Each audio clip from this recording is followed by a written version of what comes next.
Welcome, everybody. I'm Dan Porterfield, President and CEO of the Aspen Institute. It's our enormous pleasure today to be hosting the co-authors of this phenomenal book, The Upswing, Shaylyn Romney Garrett and Bob Putnam. Welcome to the Aspen Institute. Thanks. It's Thank great you. to be here. It's great to be in this tent again. And you've been here a couple times, haven't you? Right here. Exactly in this seat. There's a legendary story of a debate with Charles Murray. We probably won't get to that, but some in the audience may have been here for that debate a few years ago. Right. Today's topic is The Upswing, remarkable book that is receiving acclaim, and P.S. was written before COVID, before the 2020 election. We may ask you a little bit about that. But I love the idea that this is a co-authored book, and if I may, reflecting the sensibilities of two life stories, of two kinds of training, of two ways of writing, of two generations. And so could I ask you to sort of summarize the arc of the book for the audience? Not everybody's read it, and maybe say how you came to work together on it. And Shaylyn, I'll start with you. Sure. So Bob and I have a long working relationship. It's been about 20 years that we worked together in various capacities. And so we keep in touch about all the projects that he's working on. And I remember, goodness, it was probably about 5 years ago, we had dinner together, my husband and his wife, and we all got together, and Bob started talking about these graphs. Bob has a, there they are. Bob has a hobby of tinkering with obscure data sets late into the night. And in doing this, he had discovered this remarkable series of graphs that all had the same shape.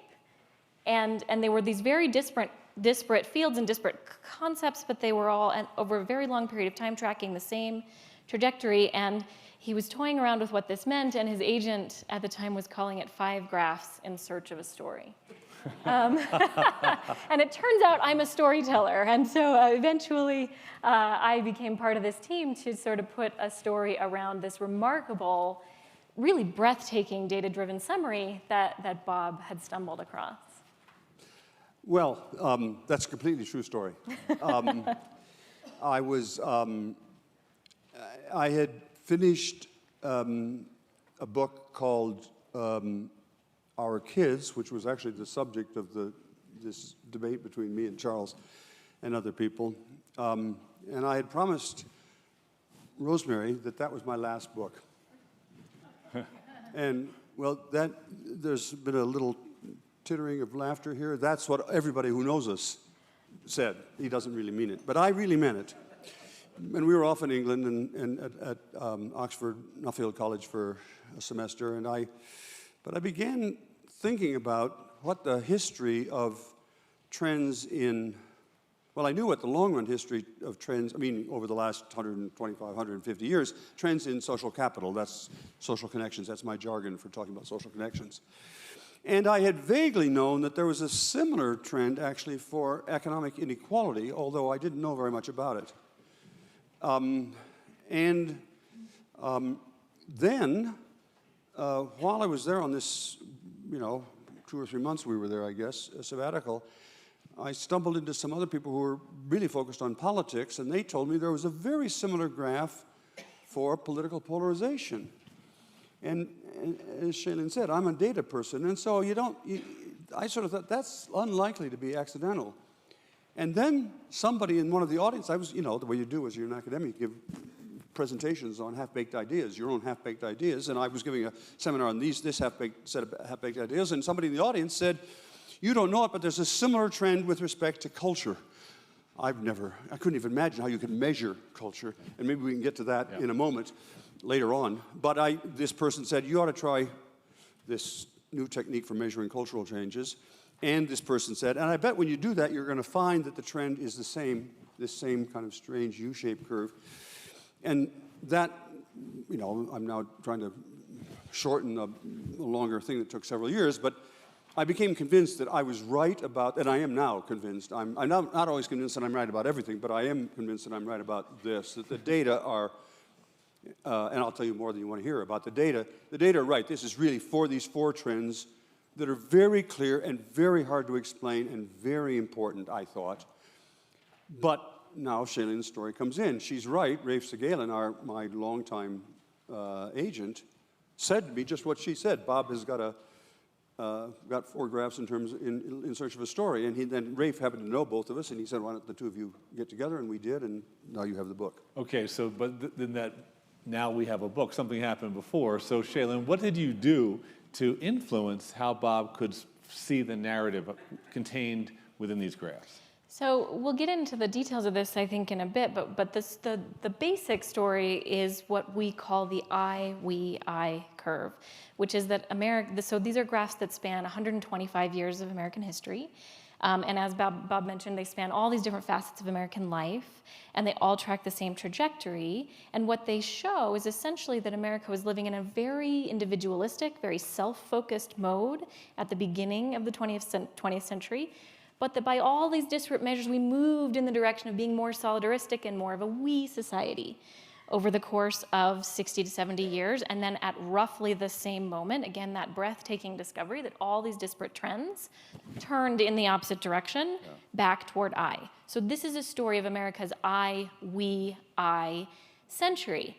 And Bob, of course, was born before the downturn. So he remembers this America that was very different than the one that we're living in today. And he knew that this wasn't a story about a fall from grace. He didn't just want to tell a story about how we could make America great again. Of course, that wasn't a phrase that was popular at the time we were having these conversations. He knew that wasn't the right story, but it was the story that he felt because it was the story that he had lived, the story of this downturn. But in previous work that we'd done together, we'd done a lot about the progressive era, which is actually the moment when the I, back at the beginning of the 20th century, gave way to the we. And we began to discuss how we could actually focus the book on that upswing rather than the downturn, because if ever there were a historical moment whose lessons we need to learn, it's the moment that looked most like the one we're living in today, which did not send America off the rails. On the contrary, we entered a multifaceted upswing that lasted 6 to 7 decades. So the question is, how did they do it then?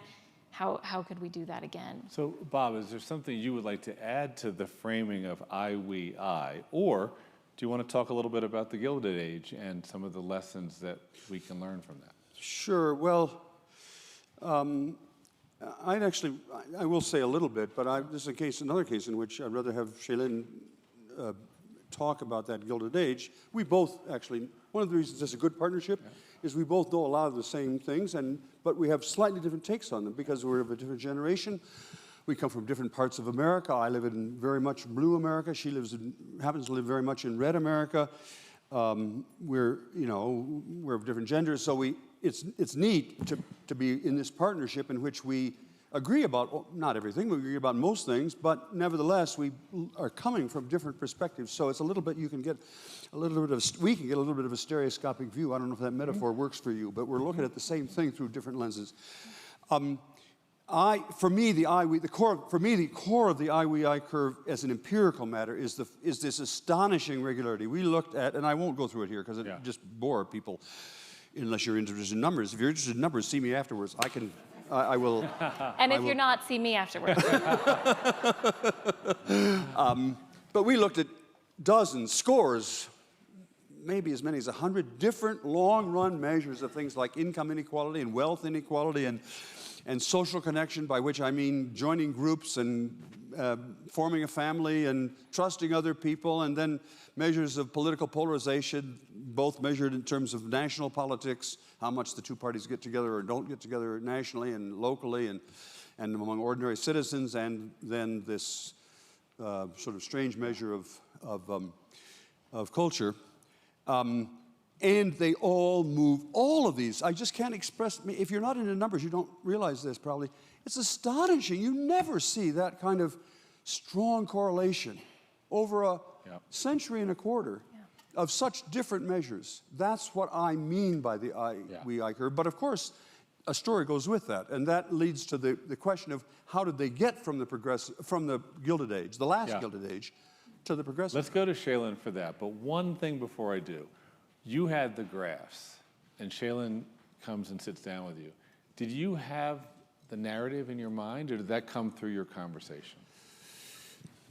Well, I don't, if you talk to people who are seriously co-authors, they probably genuinely don't, I think most times, they genuinely don't know where the ideas came from. Yeah. For example, if you don't read anything else, read the first 8 or 10 pages of the book. And maybe I'll just give that away to you now. The first, because it's cool. I'm really proud Spoiler of this. alert, but it's a good one. What? Spoiler alert, but it's a good one. In the first 8 pages or so, we describe America as in awful shape, extremely polarized, people can't get along, extremely unequal, huge gap between rich and poor, extremely self-focused, narcissistic, focused on the I, just an extremely disconnected in every possible way that you can imagine. And 90% of our readers at that point get bored and say, we know all that, you're just telling us what we already know about our life. And at that point, we open the curtain and we say, actually, those sentences were written not about America in 2020. We've just given you a description of America in 1890.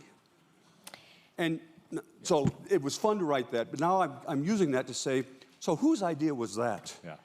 We honestly don't know. We both can tell you the conversation in which it occurred, but it was a wonder. I'm not going to tear up here, but I would otherwise tear up. I'm not a teary kind of person, because it was a wonderful example of a perfect collaboration in which we do not know whose idea that. Does that make sense? I love it, yes. Well, and interestingly, I mean, we both know a lot about the Progressive Era, and I know everything that I know about the Progressive Era because my obsession with that period in American history started when I was a student of yours as an undergraduate. But I don't think either of us knew quite as much about the Gilded Age, which That's comes right. just before it. Right. And so I did this months-long process of diving really deep into the granular history of the Gilded Age, and I was blown away at how the lived experience of America during that period felt to the average American so similar, so dizzying, so much vertigo, so much sense of a loss of control, you know, and the sense that everything had gone off the rails and we don't know where we're headed. Yeah. That fear, I think, was really present when you look at the cultural commentary of the day. That surprised me. And so doing this painstaking process of writing every word of that introduction such that it could be spoken equally about either period was a fascinating and really eye-opening experience. Well, that's, go. And I only want to say quickly, and that was written, and the whole damn book was written before the before the epidemic, before the economic collapse, before the politics of the last 18 months. And yet, I mean, it's just like, to us, it's kind of amazing. Yeah. It turns out that it's still true that however you are currently feeling about America, I assure you, many, many people just like you had exactly those same feelings of, how did we get into this and how are we going to get out of it then as now? So that leads to a big question. We got out of it then in lots of ways. So how did we get out of it? What did you see? Are there any lessons for today? Yeah, there are lots of lessons for today. And going back to the idea that this is a data-driven story, right? So we've got all these different variables, and in the book you'll see how many graphs? I don't know. Maybe scores 40 of graphs, something like that. In the detailing all of these different measures that track this sort of same trajectory. And so a lot of people look at that and say, okay, well, if this is a data-driven story, we've got all these variables, can we identify what statisticians call the leading variable? Mm-hmm. So if things started to move in the right direction during the upswing, which one moved in the right direction first? Because if we know which one started to move upward first, maybe we would have some sort of silver bullet for reform. If we focused on that thing, it would pull all of the rest up with it. And what decades are we in now as you start the upswing? Sure, thanks for bringing us back to that. So we're talking about the turn of the 20th century. So we're talking about the very end of the 1800s, beginning of the 1900s. The Gilded Age is generally considered to be 1870 to 1890, and the Progressive Era comes right on the heels of that and goes up through roughly World War I. So things start getting better. Things were awful as they are today, by very hard measures, as awful as they are today, and then they start measurably getting better. So it's like, well, if we can identify that leading variable. Sorry, I beg your pardon. We just need to.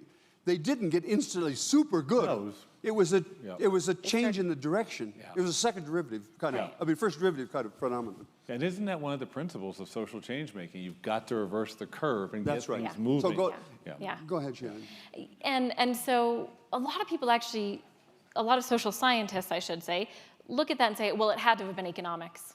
I think we have this kind of vaguely Marxist bias in social science that economics drives everything and the rest is just details, you know?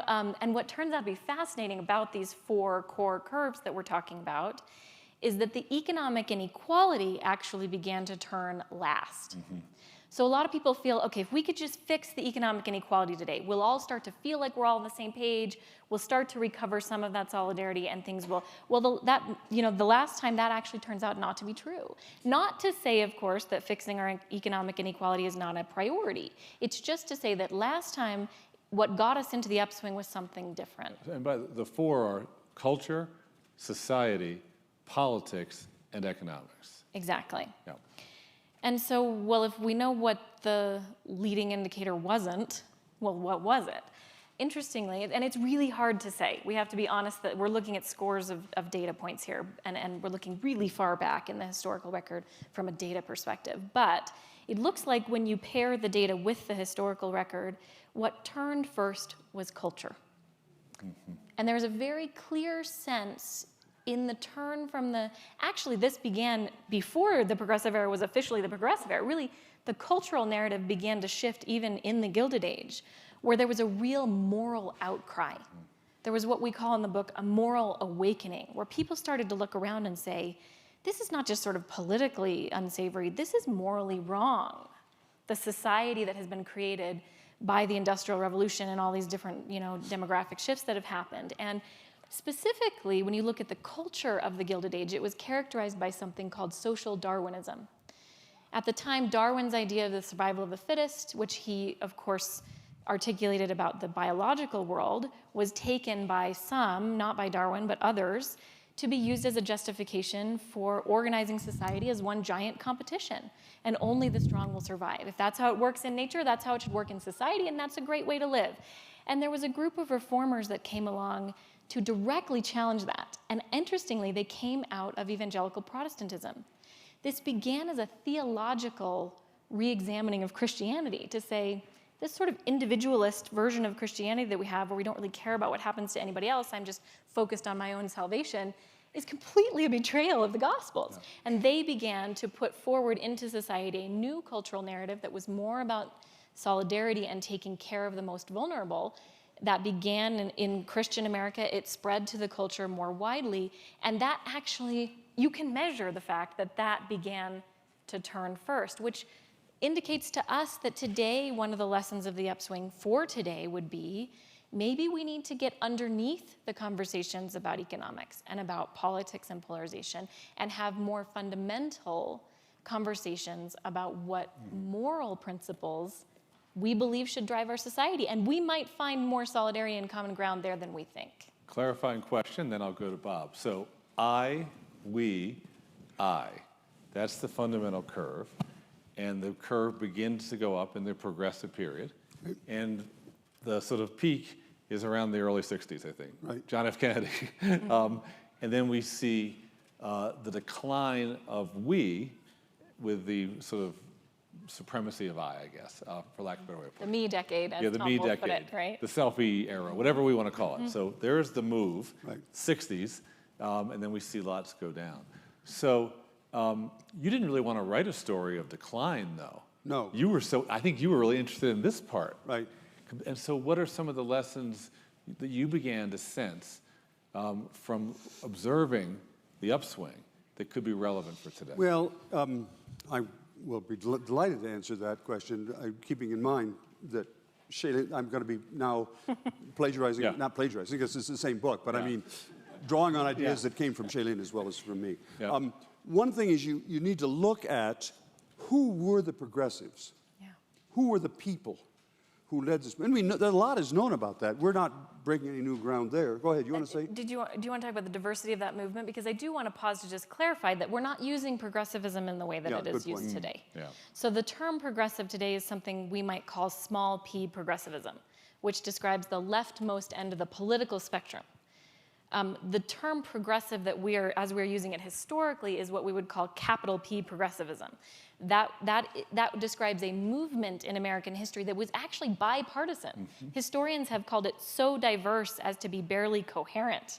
There were a lot of competing factions, different agendas, but people were driven by an underlying belief in the value of solidarity. And so this was a very diverse group of reformers. So that's the first thing about who these people were. Yep. So we're not saying, oh, we need political progressivism as the panacea here. That's actually not what we're saying, and it's incredibly important to make that distinction, particularly because, for a large portion of our society, the word progressive today has become pretty toxic and pretty difficult, Yeah, thank you.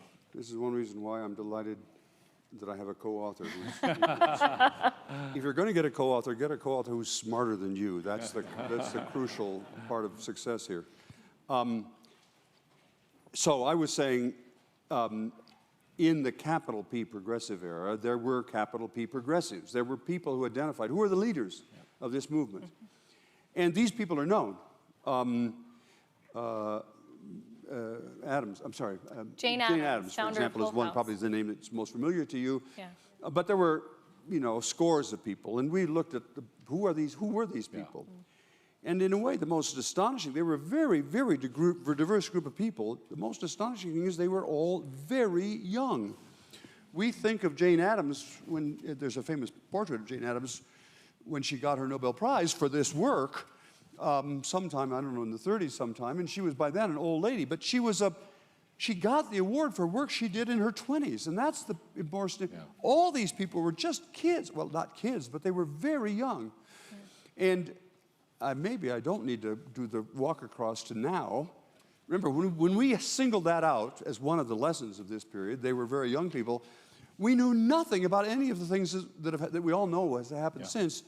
But it turns out that now we are kind of optimistic because now we know, given the part of the movie that's gone on after we ended our book, that young people today are in fact more engaged. Really, it's not the millennials. It's the kids who are now in their teens and 20s who are much more engaged and much more eager to take a lead in reforming our country than any generation for at least 50 or 60 years. This is so I'm trying not to get carried away here, but I mean, it's neat. Yeah. Because we identify the importance of young people as saying if we're ever going to get a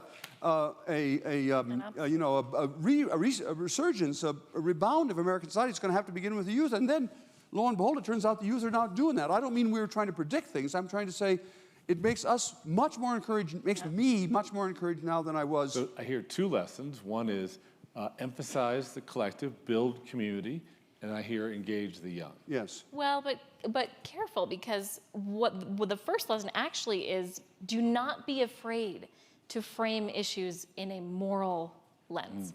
Do not be afraid to use moral language to speak about issues. These are not just issues about policy. These are not just issues about ideology. These are issues about the moral foundations of our society. And interestingly, those very young people that Bob is speaking about, they're not afraid to talk in moral terms.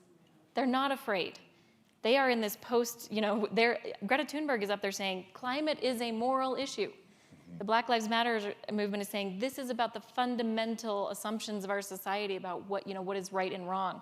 Those are good signs that we are starting to have conversations on a moral level. It's us. I don't mean that we all share similar views. I'm sure we don't all share similar views. But as people of my generation and the generation, your generation, a little bit your generation, who are a little antsy about talking about moral issues, these young people are doing what you need to do, what our research says you need to do. Let me just mention a couple of other things that I think are lessons from that era that turn out to be relevant here. I'll try to be super brief so that you are left with a desire to read the book, get the whole long story. One is, this was a bottom-up, grassroots movement. It was not a top-down movement. The progressives, capital P progressives then, who were doing their thing, were working at the level in their localities, in their neighborhoods, in their communities, in their states. Yes. And they had this idea that you try out a lot of different ideas in the states, and the states would be the Laboratories of Democracy. You've all heard the expression Laboratories of Democracy. Where did that come from? From one of them describing what they were doing. They were trying Lots of crazy ideas, and many of the crazy ideas turned out not to work, and we don't know those, but some of their ideas, I want to give you just one example of their idea. Some folks in the middle of America, I come from the middle of America, so I'm able to say, from Podunk, in small towns in Iowa and Kansas, who had this idea that education was really important for their kids, and that lots of kids in America were maybe going to get education, but their kids weren't, and therefore they invented, I'm choosing my words very carefully here, these folks, ordinary folks in small towns in the middle of America, invented the high school. For the first time in world history, communities said, any kid in this town, just because they're a kid here, not because their dad's wealthy or not, or their mom is famous or whatever, just if you're a kid in this town, you get 4 years of free secondary education. That has so permeated our lives that often when you talk to people about the high school, they think God must have invented it, you know, right after, you know, just after the Garden of Eden or something. No, it was done by ordinary folks. But the idea turned out to be such a great idea that it went viral. Yeah. From that instant, it happened, well, I'm exaggerating a little bit, but it happened about 1910, plus or minus a year. And within 20 years, every place in America had a high school. Definition of an idea that went viral. Now, what do you get out of that story? There's a lot more about that story that I would love to tell you, but the crucial thing is you get the idea that the last time we got out of a problem like the one we're in, the pickle we're in now, it wasn't folks at Harvard, it wasn't folks in Washington, it wasn't folks in San Francisco or Stanford or, you know, Aspen that did that. It was ordinary people who did it, and they tried out a lot of different ideas. You've got to be very experimental, you've got to be willing to make mistakes and learn from those mistakes. So that's the second big example. And when you ask an economist what was one of the main drivers of both the extraordinary economic growth and the equalization of the distribution of that growth during that period, they will tell you it was high schools. Yeah. It was secondary education was a major driver of both equalization and exploding. So let me take you into a terrain I know you want to go into. No. So over the course of 50, 60 years, we saw progress in many forms, right. And thank you for the point that it comes out of a moral argument about the power and value of community. And I think that anybody reading the book will be absolutely persuaded because you lay it out with evidence. There is also, and you have a chapter on this, the reality that America was by no means perfect and probably our greatest failing, even if we wanted a world war, even if we survived a depression, even if we created Social Security, our greatest failing was American racism. Right. So how do you incorporate that tragic history into this narrative? Well, it goes right back to the question of lessons of the progressive era, actually, because we're careful to highlight in the book that not all of the lessons from this period are positive. There are some cautionary tales there as well. And this is the central one. There are a few more that we highlight in the book, but this is the one, of course, that we want to focus on. I mean, for as much as we laud these progressives as having pulled us up out of this terrible downturn that America was in, we have to acknowledge that they themselves were, in fact, racists. And much of the progress that we are talking about during this upswing was created at the expense of people of color. It's pure and simple, right? And so, in a sense, there was this great moral awakening amongst the progressives, but their circle of moral concern did not extend to people of color.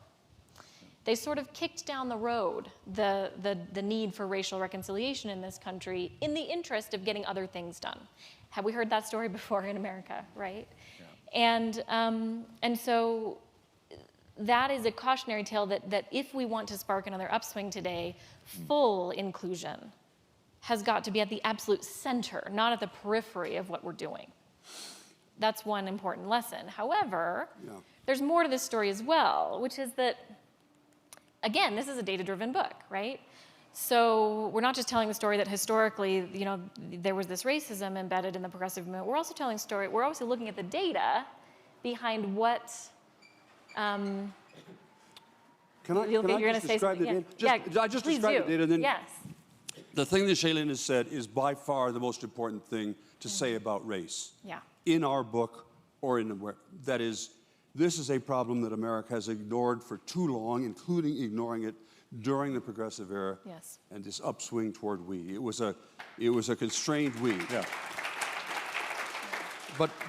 But I'm going to say now something that is, I think, less well known. It's known to black Americans. It's not, what I'm about to say is not known to very many white Americans. And it's a cautionary, I warn you now, it's a cautionary thing. I'm data-driven, and so I went into this project thinking that if you draw a graph of black-white equality over this period, you know, from 1890 to 2020, it would look like everything was bad for blacks and no equality and so on, very flat, until Martin Luther King arrives and everything goes up. It looked like a hockey stick. That was my image of what I thought. And I think many Americans, many white Americans, think that's the history of race. That's simple, but it's the history of race in America. Yeah.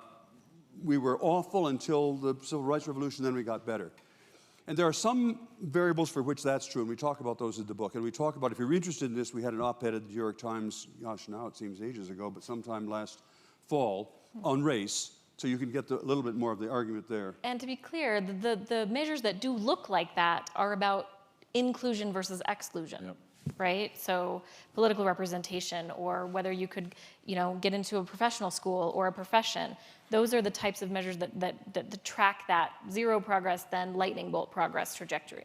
But to my shock, I began to see, and now this part of it is actually beyond, this part of our argument is actually not contested. It's certainly not contested by black social scientists or by black leaders. If you measure black-white equality, that is the ratio of black achievements or accomplishments like, or to white. So we're looking at what's the ratio of black life expectancy to white life expectancy, black infant mortality to white infant mortality, black income to white income, black wealth to white wealth. What you get is a very different graph. It doesn't look anything like that. Most of the progress, I'll choose my words carefully, most of the progress that was made toward black-white material equality, that's what I'm using to call these, was made before the Civil Rights Revolution. Before the Civil Rights Revolution, America was making progress. It was not because of white ultraism, I'll say that in a second, and it was not perfect. We certainly never reached equality, but the trend, which is what we're talking about, was going in the right direction from roughly 1920 to 1930 until 1970. And in that period, almost all the progress we ever made in this period toward material equality was made then. And then the Civil Rights Revolution comes and the curve flattens and begins to decline. America has made negative progress toward black-white equality in the, whatever it is now, 50 years, 60 years since the Civil Rights Revolution. And please listen carefully. I am not saying that we fixed the problem in the 60s and then everything was, I'm not saying that at all. We were far from fixing it. But I am saying that people who think that we had done nothing until the 60s and then after that we solved it all are completely wrong. Two questions you want to ask. How are we making progress in that period of Jim Crow? It was a period of Jim Crow. And the short answer is blacks were voting with their feet, and they were moving from the South and the Delta, Mississippi Delta, where things were awful, really awful, worse than during slavery times, and they were moving to the south side of Chicago or Milwaukee or Boston or whatever. Things were not perfect on the south side of Chicago, but they were better than they had been or were then in the Mississippi Delta. And if you read Michelle Obama's biography, she tells this story. She tells a story about how her grandparents moved from there up to Chicago. It was not perfect, but it was better than down there and so on. And then, so that's the main story of this first half is blacks, there was some help from whites, but it was mostly about black self-help. And therefore, many black people in America know that. Many white people in America just don't know that story, and therefore they have this other crazy view. But conversely, it's equally important to notice that whites took our foot off the gas. And American society took our foot off the gas at the moment of the Civil Rights Revolution, and therefore it's been flat. Now, you may think I'm just engaging in an academic argument here, but maybe you don't think that. I don't think that at all. I think I'm saying we as a country have made negative progress since the Civil Rights Revolution. Negative progress. And the Black Lives Matter movement after George Floyd's murder, well, of course, that was partly about blacks being killed by policemen. I understand that. But part of that was that the black kids involved in that, young people involved in that, they knew that they had been promised back in 1965 something like racial equality, and the society had completely failed it. So let me step back and I'll stop being so, no, I won't quite, but I've got to not be shouting at the top of my lungs. The first thing to say is what Shaylyn said. The progressive era was racist, and we've got a lot of work to do. And I don't mean to be, and we're way far from anything. And the progressives themselves were not the solution to that problem. All that is true. I'm only saying if you look at the data, it's an even more interesting story, because what the story says, it helps us to understand why last year we had this kind of disconnection between lots of white people saying, didn't we fix your problems 60 years ago? And the blacks and younger whites saying, yes, no, you didn't. Yeah, I'm connecting what you just said to your Harvard colleague, William Julius Wilson, who's written about the erosion of opportunity in American cities for African Americans starting basically in the late 60s and 70s. And does that complement what you just said? Yes, absolutely. Yeah. Well, and so much of that, quite frankly, was driven by white backlash to the civil rights movement. It's not a question of what drove that, that phenomenon. But the other interesting lesson, bringing this back to the I-we-I curve, is the moment that America takes its foot off the gas, the moment that we finally widen the we through the Civil Rights Acts, was this, not surprisingly, the peak of the we. It was the moment when we'd finally achieved this fragile national consensus that it was time to widen the we.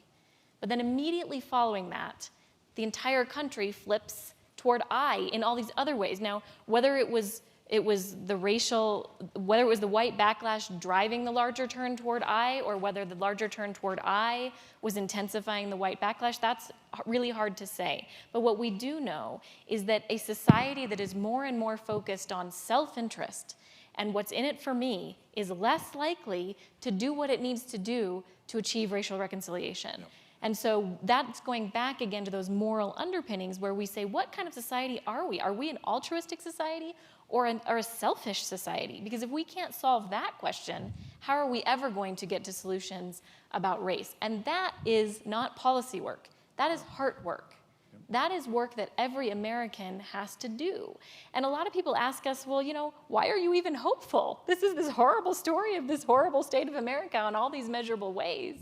Well, we say they did it back then, and it was not a world war that pulled us together. It was not, contrary to most of the reigning historical narratives about the 20th century. All of these trends turned in the right direction well before the wars, well before the Great Depression. When you look at the lives of the progressives who drove this upswing, they each individually had moral moments when they looked inside themselves and said, I have been complicit in creating this mess that America is in, and I'm going to do something about it starting today. So that's a perfect lead into a question I'd like to ask you, and then I'm going to ask one of Bob, and then I'm going to open up the floor. These are both a little bit personal. So in your case, you've been writing about the critical importance of the we mindset and of social trust, of building social capital and having a big vision of community. Yeah. But you've also been working because you teamed up with David Brooks to be a part of our project at the Aspen Institute. It's called Weave, which is all about rebuilding at the local levels social trust. And did your work with David or your exposure to some of David's ideas influence the book? Yeah. I know your work influenced David because he came running in with the galleys one day in the office saying, look at this. And he showed all the charts and talked just what you just said. Sure. Yeah. Definitely, because what David sent me out into America to do was to find and tell the stories of weavers. And David's big thesis, right, is that we need to stop looking at national narratives and we need to look at the narratives of what's happening on the micro level in America. On the micro level, on the neighborhood level in America, we are relearning how to take care of each other. On the neighborhood level in America, we are relearning how to talk to one another across lines of difference. And that squares exactly with the historical story that we are telling. And David's mission is to amplify those stories and to support those weavers at that grassroots level to get their ideas to go viral, the way that the high school movement did. And so meeting these weavers was incredibly inspiring. And again, going back to those moral moments, every weaver I met describes having a moral moment when they said enough is enough. And in whatever way spoke to them personally and conformed to their own passions, they started working toward a different America. And that's how this is going to happen. Certainly the progressive era ultimately was both a bottom-up and a top-down movement, but we believe the bottom-up happened first. It was where the energy came from. It was where the culture change came from. That's where it's going to happen again, and that's Weave's mission, is to promote that, that knowledge that this is where it's going to start in America. Yeah, beautiful. So, Bob, a more personal question for you. Everybody in this audience is familiar with your work. We all carried around Bowling Alone and all developed an understanding of that thesis. And to many, it just felt so right about the loss of civic association. So many read the book Kids and thought Kids actually could be retitled The Decline of the American Dream. Your work on American Grace, connecting us to ideas of religion and community. And now this majestic work. Is it all one work, all these tomes? Yeah, I've obviously thought a lot about that, and I'm just trying to figure out how personal to be. Some of you may have heard this story before. My wife has heard it way more than she wants to hear it, but she's actually an actor in this story, so I'm going to tell you the story. I went to college from a small town in the Midwest to Swarthmore College in 1959, and I was a scientist then because I was one of the people influenced by the Sputnik and all that, and so I was in physics and math, and I was actually pretty good at that. But I had to take a distribution course in poli-sci, and so in the fall of 1960, I took this distribution. Have you heard this story before? I don't know if you've heard it before. No. I took a course in poli-sci in the fall of 1960. If you're good at math, you'll know that 1960 is divisible by 4, and therefore you could guess that it was probably a presidential campaign. A few of you are old enough to even know what the presidential campaign in 1960 was. It was a guy named Nixon against a guy named Kennedy. I was a Republican. I was actually an active. I volunteered to work for the Nixon team. Yeah, I know. A lot of this is a confession moment. I was an active Methodist, and at that point when I took this course, and I was a physicist or something. There happened to be a cute, I'm going to speak in the language of those years, co-ed, sitting in front of me in class, and the class was 11 o'clock, and so we all got in the habit, our little group of us got in the habit of having lunch together. And so we, struck up thoughts, and one thing led to another. But remember, this was the early 60s, and so when I say one thing led to another, don't let your imaginations run away from you. One thing led to another meant that our first date was, she's sitting right there. Our first date was when Rosemary, it was something called Sadie Hawkins Day. Rosemary invited me out for our first date, but there was a hook to it. Our date was to go to a John Kennedy campaign rally in a suburban Philadelphia shopping center. Well, turnabout was fair play, so the next week I invited her on our first date, my part of the first date, and that was to go to a Nixon cavalcade that went right past Swarthmore. So we got along better and better in the course of that year. I haven't mentioned this briefly, she was also Jewish, and so we spent a lot of time worrying about, she was Jewish, I was an active Methodist, so you can imagine that back in those days, that was just kind of like, but around came that, but by the election, I had actually already become a Democrat. So part of my identity has been fundamentally changed by this woman. I won't go on to say, except I later on converted to Judaism, so that part of my identity was fundamentally changed. I am basically a puppet here, but and the puppeteer is sitting there. I haven't gotten to the point of the story, and I know that the time is running out. But It feels like you're going to say 60 years of writing to impress that woman. no, but there's a punchline here. Forgive me. There is a punchline. So on January 20th, 1961, Rosemary and I got on the train from 30th Street Station in Philadelphia to go down to D.C. It was a very snowy night and day, and we stood in the crowd at the back, but the crowd wasn't that large, so it was not that far from it was then, inaugurations were held on the east front of the Capitol, and so I could take you today to the very tree that we stood under. No, I'm not joking. My memory of that is really vivid because, in some sense, when John Kennedy, not in some sense, in exactly this sense, when John Kennedy said, "Ask not what your country can do for you, ask what you can do for your country," I thought he was speaking to me personally, and I'm now 80, and this happened 60 years ago, and the hair on the back of my neck right now is rising because I have just evoked for you this kid. I'm sorry. That moment and that woman changed my life completely. That's when I changed from being a physicist, and a pretty good one, mathematician, to being a social scientist. That's why I'm able to do all these numbers, even though I'm a social scientist. And I knew that my calling, that's the language that is appropriate to be used here, my calling was to try to help America get better. So that's the sense in which all of these books are, from inside out, just one long story. Now, of course, I'm not going to go on at much greater length, except to say that, of course, I've learned a ton in the course of this project. So when I began what became Bowling Alone, I had no idea what that story was going to turn out to be. I was a discovery for me. And then when we did American Grace, with Shaylyn's help and the help of another former student of mine, Dave Campbell, and I've talked about that here, a lot of that was completely new. I did not expect that one of our findings was going to be that religious people are nicer than other people. I just didn't expect that. And if you want to know whether that's true, read the other book. And the same thing is true for our kids. When I began doing the work of our kids, I had no idea what that was going to say. I thought it might be important, and the same thing is for sure true here. You've heard part of why this story. So in some sense, it's not all one story, but in a personal sense, it is one story. Yeah. I'm sorry for imposing all of that on you. Thank you. Thank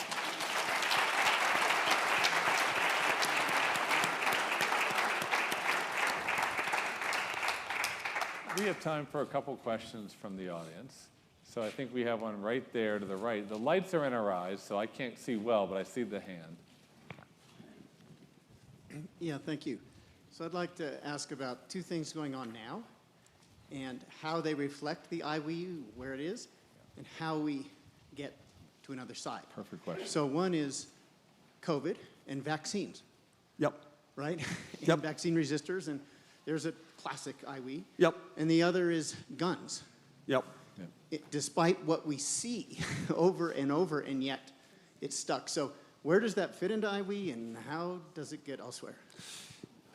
Well, I'm sure we both want to talk about that. You know that it happens that this particular virus is exactly striking along the fracture of I and we, because maybe it's obvious to you that it is, but if you behave selfishly now and don't wear a mask or don't get vaccinated, it's not so much likely you'll pay the price, but other people will pay the price. It's a classic public good. And therefore, not all viruses would have that form, but this particular virus was so smart that it hit us at our most I moment in the last 125 years, and part of what's gone wrong in trying to solve the problem is this whole I-we thing has gotten so complicated, it got so entangled with politics. I want to, and I could actually talk about this, I won't, but I could talk about this for an hour. But am in contact with one of the people that I've met over the course of this. I've done a lot of going around all over the country. One of the places that Rosemary and I have spent several weeks in over the last 10, 15 years is Springfield, Missouri. Springfield, Missouri is down in the Ozarks. Springfield, Missouri may have been completely unknown to everybody, except if you started reading the newspapers in the last 2 weeks, you know it is the most dangerous place in America. It's the place where the level of vaccination is extremely low, and the level of the spread of the virus now is extremely high, and the people that we know there, our friends there, are the guys who should be the good guys in this, because they're the social capitalists, and they know. I just want to read you a paragraph. I'm going to try to abbreviate this, but this is an email I got yesterday.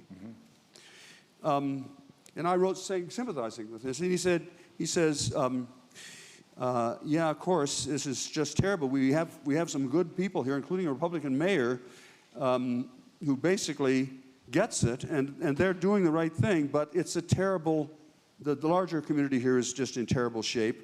One of the aspects of the social capital diagnosis, this is what we've heard, is the importance of religion, and we thought we could reach out to religious people in our community to help get them to encourage people to get vaccinations, and it's worked a little bit, but basically it hasn't worked so much. But so there is more.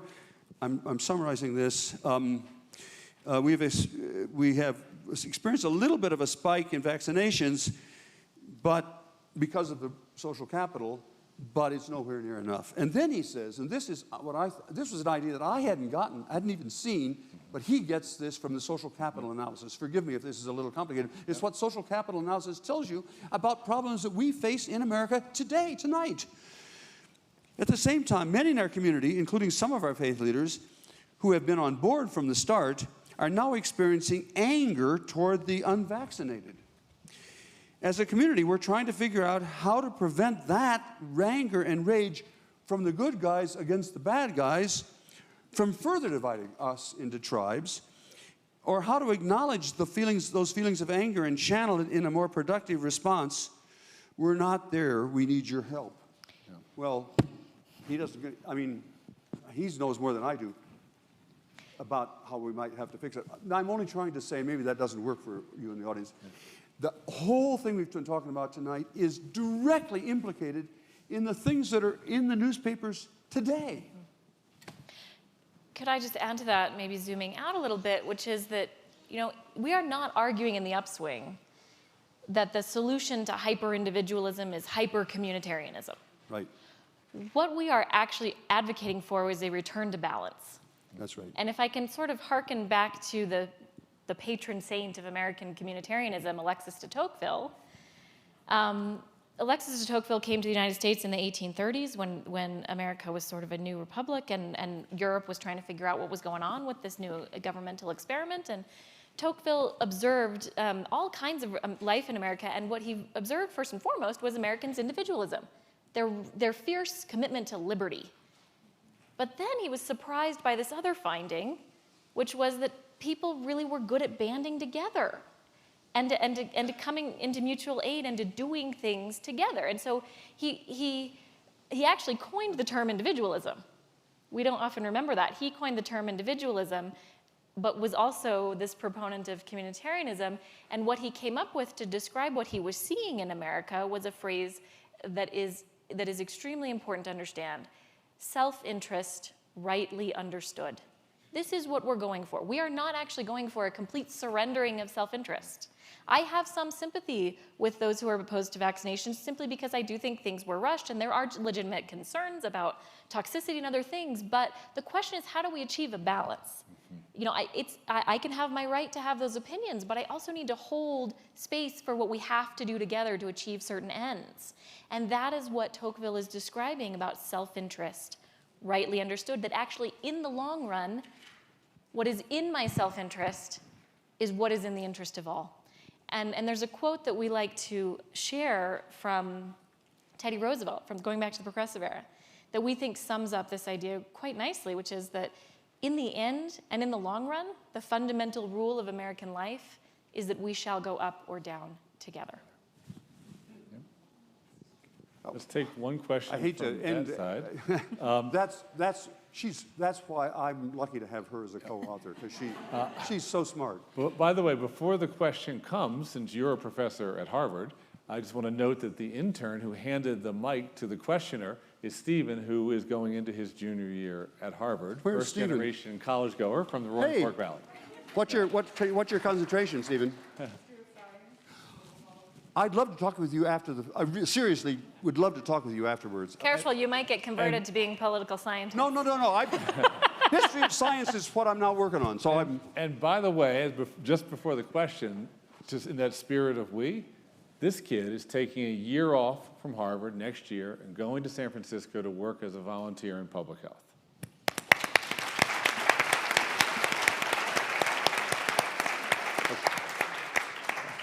Go ahead. Thank you so much for being here today. I was wondering, sorry, I'll stand for you. yeah, thank you. I was wondering if you could speak a little bit about how this examination of values and morality at a micro level, at a grassroots level, can combat and is even possible against sort of a media ecosystem that has created two separate realities in our country that's really hard to free from. Great question.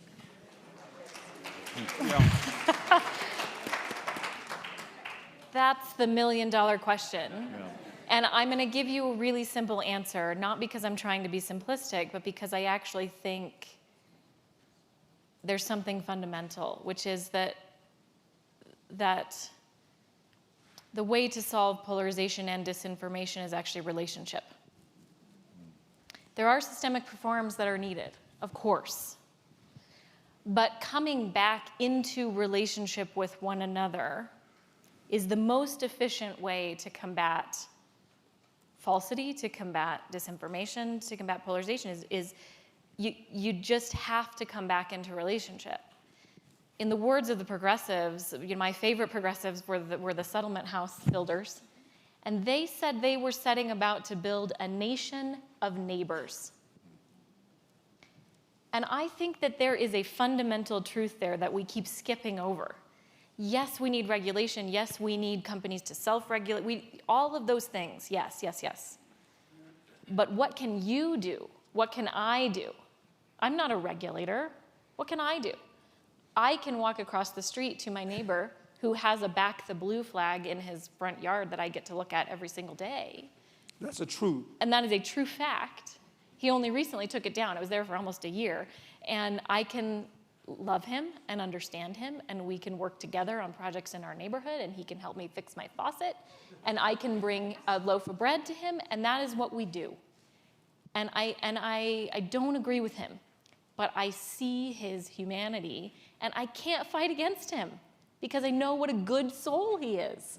And I wouldn't know that about him if all I did was look at the flag in his yard and turn my back and say, I can't be friends with a person who does that.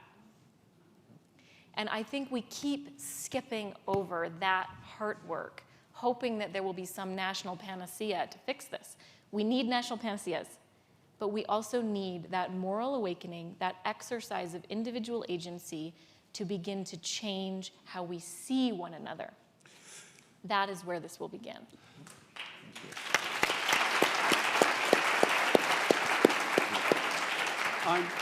I'm conscious that we've way overstayed our welcome, but I want to just follow on just very briefly to what the very end of what Shaylyn said. Agency is the word she used. Agency is a highfalutin term. Maybe you're familiar with it, maybe you're not. It just means we can make a difference. If there's any lesson, fundamental lesson from the work we've done on the progressive era, it is that history is not immutable. The course of history is not immutable. And the course of our times is not immutable. It's not now predetermined. And we don't think it's predetermined we're going to get better, but we also don't think it's predetermined that we're going to get worse. And the lesson that we want to convey, especially to young people, is history shows that you can, in fact, make a difference. This is not just a sermon. It may be a little bit of a sermon. It's not just that. Look, read the book. That's the evidence. These young people, in the face of overwhelming belief at the time that America was caught in this downswing, it's hard to believe that that was true, but that was true. These young people, against the tide, turned the tide. And that's the fundamental lesson. That's the lesson, as I say, the humanists talk about agency. But what they're talking about is just that. You can, and I'm now talking to whatever young people there are within the sound of my voice, you can make a difference. Other people just like you could have chosen cynicism the way some of your colleagues, people of your age group are doing, but they didn't. They chose action. And it worked. Great message. Thank you both for being here today.